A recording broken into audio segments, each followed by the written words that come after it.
What's up, guys? Wayne here, ready to talk some Udinese-Roma. It's been like 2 or 3 days since I last did a live stream, but I feel like so much has happened with Tiago Pinto's press conference, some Mourinho statistics, which were very surprising. Kamara has joined the club. There's rumors of Solbakken and Tiago Pinto maybe wanting him in the winter, as well as some questions over the defensive positions and if Pinto actually wanted to sign another player and just working within their means on top of the UEFA financial fair play imposition that they put on this club, as well as Inter Milan, who seem to be the second most affected clubs after Paris Saint-Germain. So a couple interesting things here for Udinese Roma. I want to jump right into it. Tomorrow, 2:45 p.m. Eastern Standard Time, 8:45 if you're on Italian time. Right now, Roma sit at the top of the table. They're undefeated this season. So, what do you say? Call it now.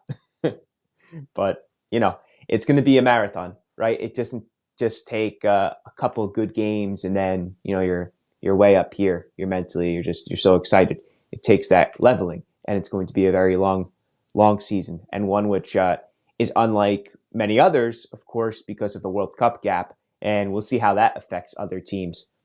Some other teams that are really informed, Juventus, are looking a little bit better, and a lot of that is thanks to Vlahovic. Milan is still winning games, although they stuttered this past week. Fiorentina actually had a shock loss against Udinese, which I'll get to in a little bit. Inter is still in there. Napoli has their own very good performances now and then. Against Fiorentina, they cooled off a little bit. That was a tough away one. But every team in Serie A seems to be like all the big dogs are like neck and neck. It's really hard, I think, to choose between them. But anyway, Roma are still undefeated this season. 10 points, top of the table. When I look at this match and I have to think how it's going to go, it's unpredictable. Sotil plays a 3-5-2. Their form actually has been pretty good. So they had a 1-0 win against Fiorentina with Beto scoring in that. Then they won away against Monza. Then they had a 0-0 draw against Salernitana and a loss against Milan, which is pretty much to be expected. But they also drew against Roma the last time that the Giallorossi went up to Udine. So it's really hard to tell. Deulofeu is a talented player. I think he's one of the best attackers in the league, actually. He does thrive being a big fish in a small pond, at least not for like a champion side team, but he does really well in this environment.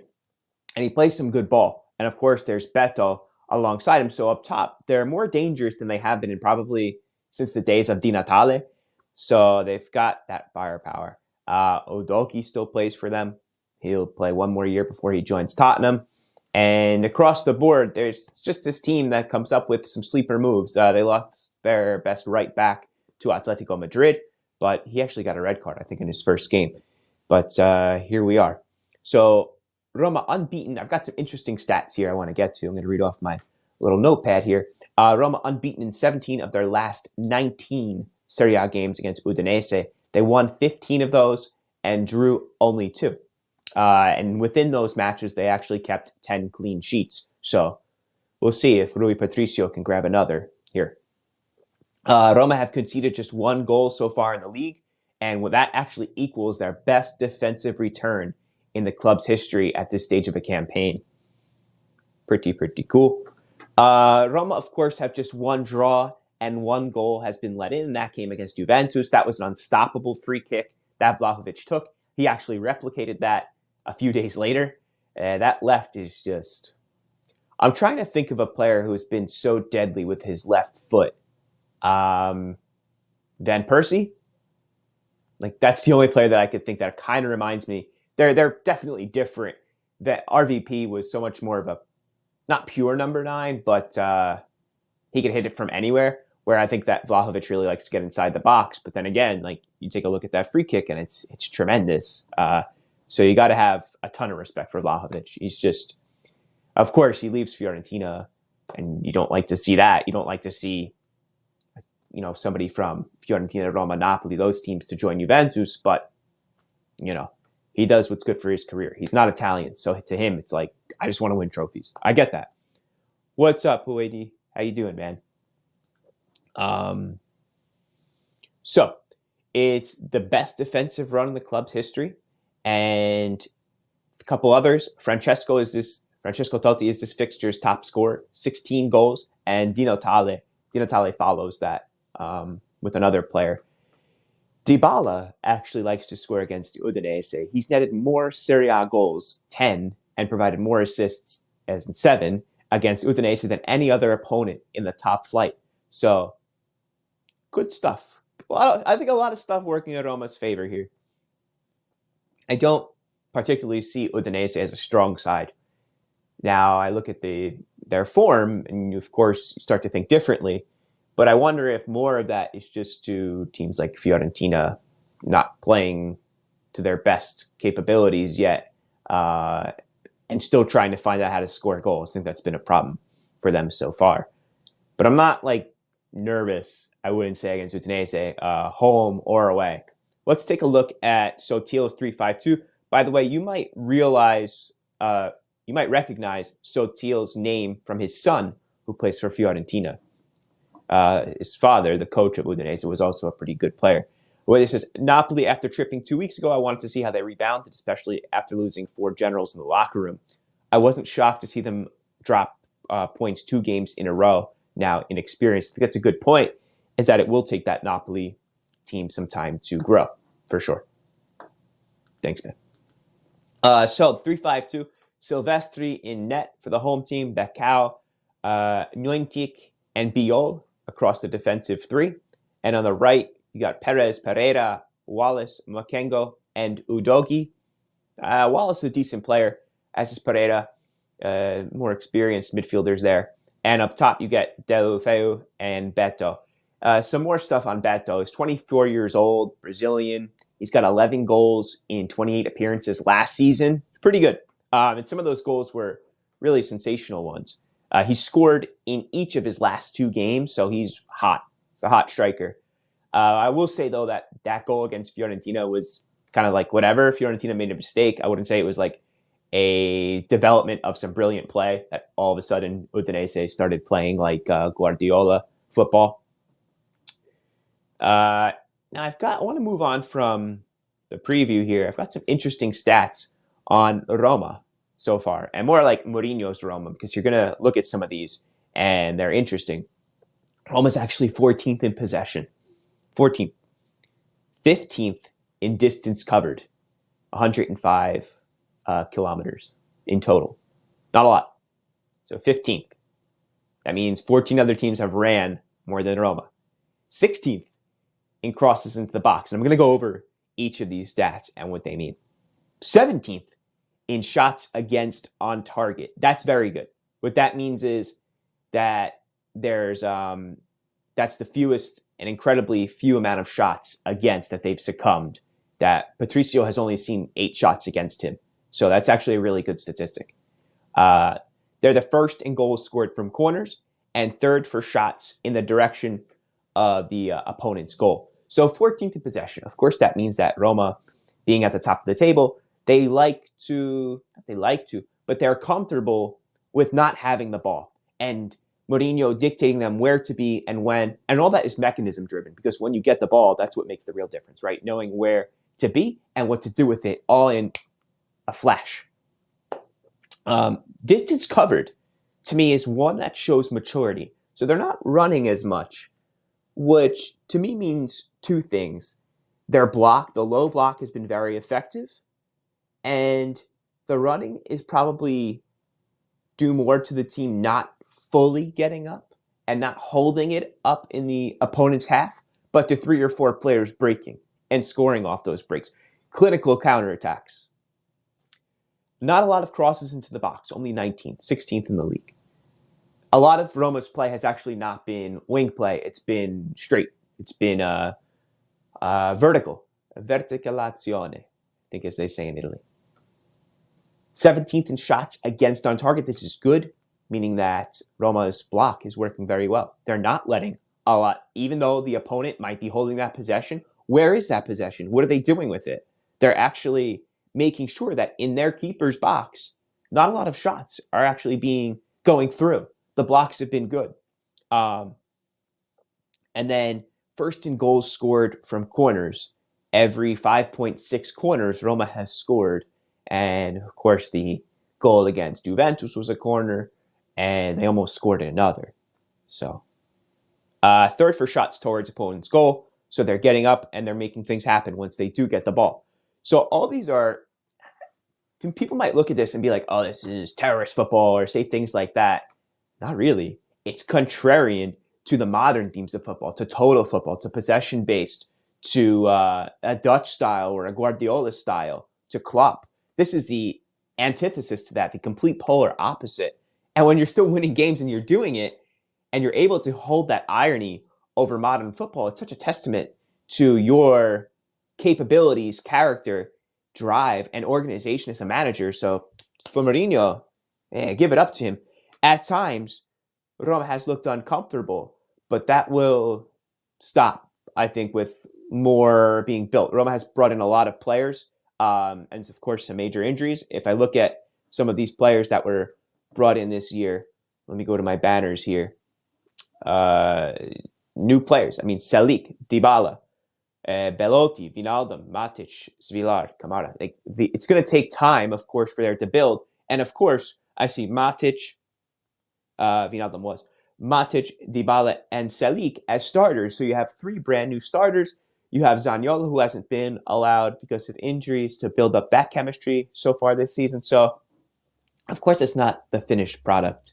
Got some comments coming in here from Huedi. If we secure the 6 points in the next two games, we'd be in a really nice spot. Yes, for sure. Udinese is tougher than people think they are. Udinese is tougher than people think they are. They have a good squad with a very underrated coach, and not to mention their form is good recently. Yes, they have things working for them for sure. And last year, Sotil was with Ascoli in Serie B, and odds were that he was going to get relegated but reach the playoffs. I believe Sotil took over a team that was in the relegation battle. Not this last year, but the year before that. And then he got them. And then Ascoli, yes, the following year fought in the playoffs and almost made it to Serie A. So he knows how to win matches, this guy. And he's an ex-player. So, but back to these statistics. So just tremendous, I think. I'm going to pull up some comments here. So Tiago Pinto's press conference was yesterday, and there were some very interesting comments regarding shaving the wage bill, free transfers, Solbakken, and the job that he actually did. This is going to... There was a lot of questions here, and I actually posted them in the comments at the very top. I'll post it right here. So if you want to go check that out, it's lengthy. I'm not going to go through every question because I don't know. It doesn't seem to me that it would be smart to narrate for like 20 minutes. But here we go. I'm gonna pull up some of them, and let me get this banner going on here. I wish I had an overlay. I've got one from Mourinho, but I gotta get one for Pinto. So let me pull this up. Got it. Becky, Mourinho efficiency football. That's how we won Conference League with our last season squad and Champions League with an older Milan squad, Inter Milan squad, mid and low block style. For sure. It's if we think back to the Conference League final, Roma did not possess much. I think it was less than 46%. And I don't remember Feyenoord getting many dangerous opportunities. Maybe one from Sinisterra, who's now doing pretty well for Leeds. He scored a really good goal a couple of days ago. So that Colombian forward, he's really interesting, I think. But so I'm not going to go through every question, but I'm going to go through the main ones. I'm not going to go over the ones on financial fair play. By the way, as a reminder, as you saw, Roma had a penalty imposed against them where they have to pay 5 million, and if they don't comply, it goes up to something like 30 million euros. So let's get back to this banner. Talk about the age of Roma here. So he's asked, this has been a great transfer window for Roma. This is the interviewer asking him. You built an instant team with plenty of players with lots of top-level experience. So is now the moment to admit that this side has a duty to at least fight for the title. He says, first of all, as I've done in the past, I want to thank all the people within the club. And he goes on. He says, I think we have improved the squad. I said on the first day that my target from the very beginning was to improve it. Now, today, the squad is better. It has far more depth and more quality. I don't agree with your comment about an instant team, but I acknowledge that you have always talked about it in those terms. I just don't believe it to be true.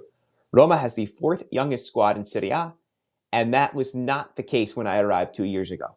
It is the youngest squad of the big seven clubs, and a part of our sporting strategy has always been to ensure that there is space for young players like Zalewski, Felix, Bove, Darbo, and this season, Faticanti, Volpato, Misori, Karamitsis, and more. So as we've always said, we need a balance. We can't always take gambles like perhaps we did with Tammy last year, and this season we did with Svilar and Silic. We also need finished articles like Paolo Dybala, Andrea Belotti, or Gini Wijnaldum. Having said that, I think that at the end of this window, the squad is stronger than it was, but that is always in relation to what I think is our biggest advantage, the coach and his leadership. Last season, the coach turned good players into great players and helped a lot of young players make really significant strides.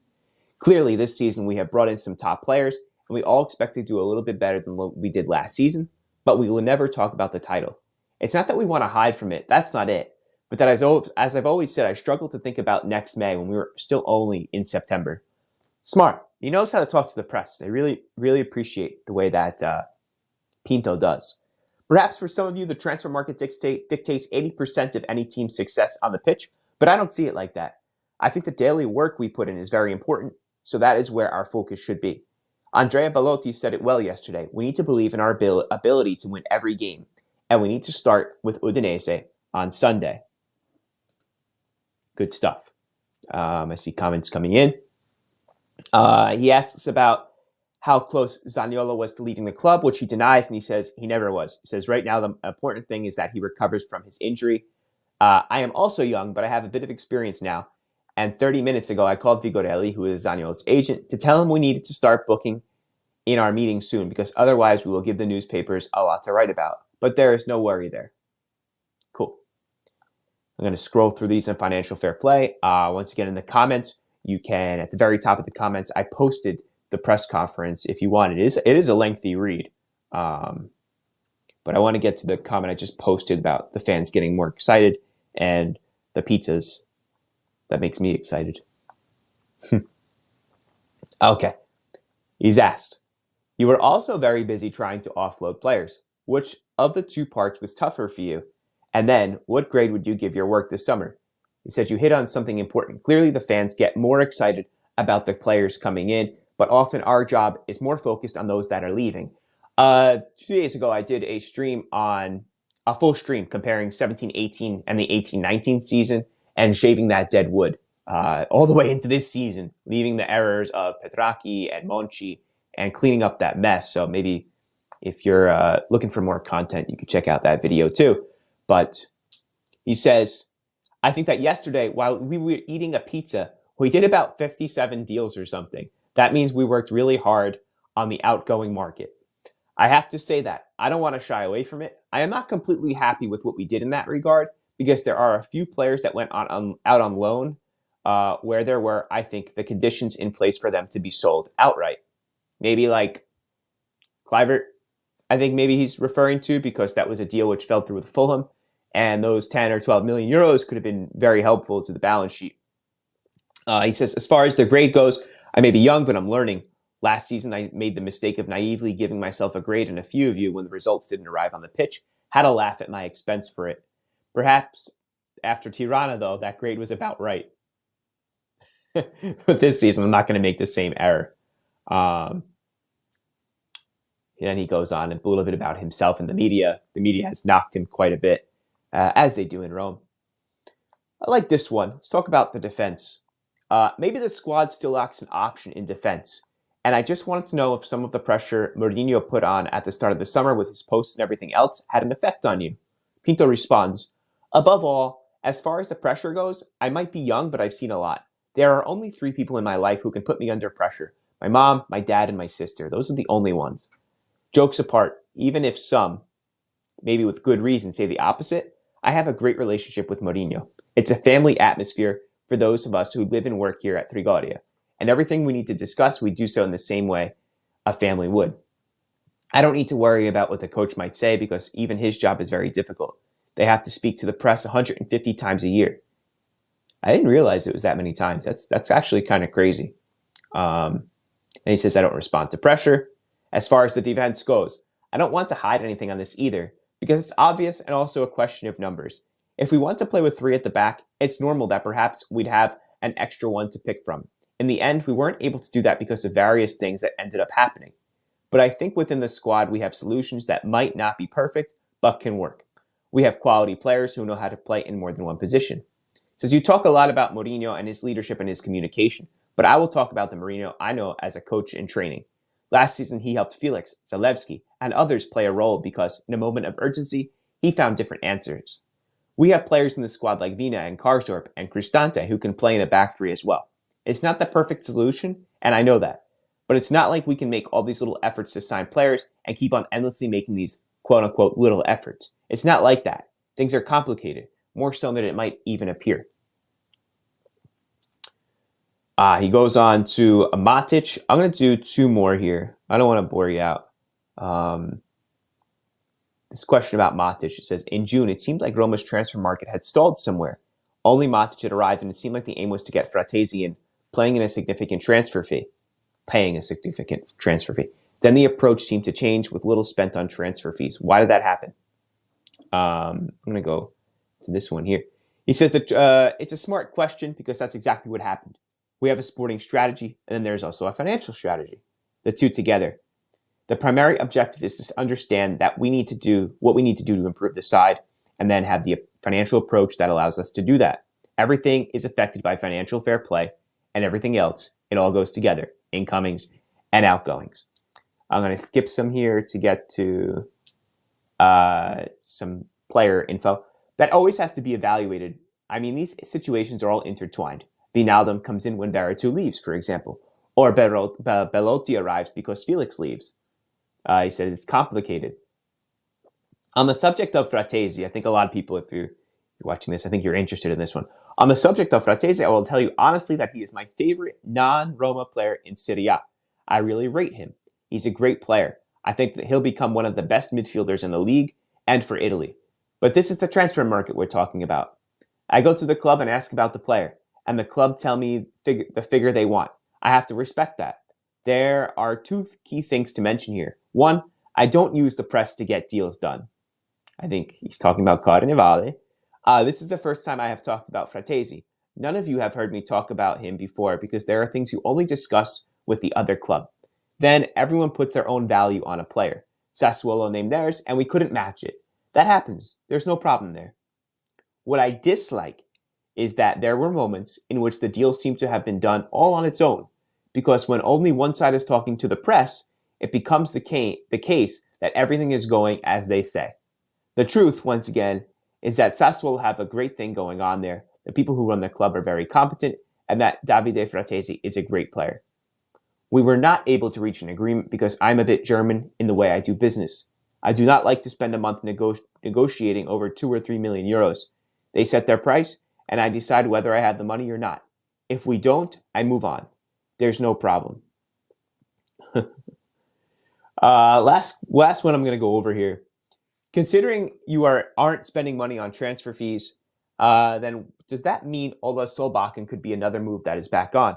So to preface this, Solbakken is a player that became familiar with Roma fans due to the matches against Bodo Glimt, where he showed up and he scored some really good goals, and he has since become a free agent and is doing a really good job. I think that he would be an interesting player, especially if you think about the right side of Roma right now. So Zaniolo goes out. Who fills in? That means that, or even the left. If once Zaniolo goes out, think about that. That forces now Pellegrini to shift, and that changes the formation, the setup. So you do need, I think, in the winter, that player. The good thing, like I said, is that you only have to get to November. It's already September 3rd. So you've got to go a little over 2 months to get to the January mercato. So it's not like you have to to wait 4 or 5 months at this point, as you regularly would, to get this player, which makes this almost like the winter mercato is going to be an extension of the summer. So back to Solbakken. Considering you aren't spending money on fees, does that mean Solbakken could be another move that is back on? I told my guys there would only be 2 questions that we were definitely going to get on contract renewals for players and who we are going to buy in January. There is one thing I want to make clear again. It's not true that Roma have increased their wage bill. If we move Olsen and Fusato and bring in Svilar, the wage isn't going up. If we move Florenzi, Santone, and Reynolds on loan to bring in Selic, we haven't raised the wage bill. If Diawara and Villar go elsewhere and Matic comes in, the wage bill doesn't go up. If we don't keep Mkhitaryan, thought that was smart, or Sergio Oliveira, smarter, and Veretout is sold, even much more smart, then the wage bill doesn't grow by bringing in Dybala and Wijnaldum. I thought these were great sales by Pinto, by the way. She says, so I don't want to be some sort of wage bill wizard, but it's not true that we have increased the wage bill this summer. As for Solbakken, it's a surprise for me because I thought that he had signed for another team already. He's speaking in jest. You guys said that he had already been here and done the medicals and everything. But if now you are telling me he hasn't signed, then maybe we'll try. Mic drop. Jeez. So yeah, I think that would be a really cool one. Just back to some comments that we had coming in. Becky spoke about efficiency football, the mid to low block style. Very much similar to what Italiano has started to do with Fiorentina, or what he did really well last year. I don't know why they didn't buy Torreira, who was fundamental to the way that the team played. Except the difference between the two with this low block is that Italiano gets the ball out to the wings. Roma gets it up to Abraham, who pulls further back into the midfield and then flicks it on to Dybala, Zaniolo, Pellegrini. And that's the movement there. What's up, Paul? Yes, absolutely. We gotta meet up there for some food soon. He thinks that this is the year for Roma if Dybala stays healthy. Well, never say never, right? And if the winter mercato comes in, you get a little stronger. Maybe you start to dream. Dreaming is free. We'll be in Rome November 3rd to 17th for the derby. I wish I could be there. November 6th is the derby. I believe Roma is the home team. I would say to anybody, use and do what you can to get those tickets ASAP, because that's for sure going to be sold out. Maybe you know somebody who can help you out there. Sometimes the Roma clubs, they have connections or season ticket holders who will sell their tickets because they might be season ticket holders that are not in Rome. So it happens. I have a buddy that does this that exact thing. So, guys, there we go. I'm going to go through the projected lineups one more time for anyone who joined in late for Udinese. So 3-5-2, Silvestri, Bacao, Nointic, Biot in the defense. And then Perez, Pereira, Wallace, Makengo, and Udogi. Very good Udogi, Italian international. And then up top, Deulofeu and Beto. Once again, Beto, 24 years old, 11 goals last season, has scored in his last 2. He's their most dangerous guy, but you can't sleep on the tricky feet and creativity and eye for goal that Deulofeu has. Thanks for joining in. Definitely have a post-match. This match is on 2:45 Eastern Standard Time tomorrow. Give us a like, subscribe, all that good stuff. And thanks for joining.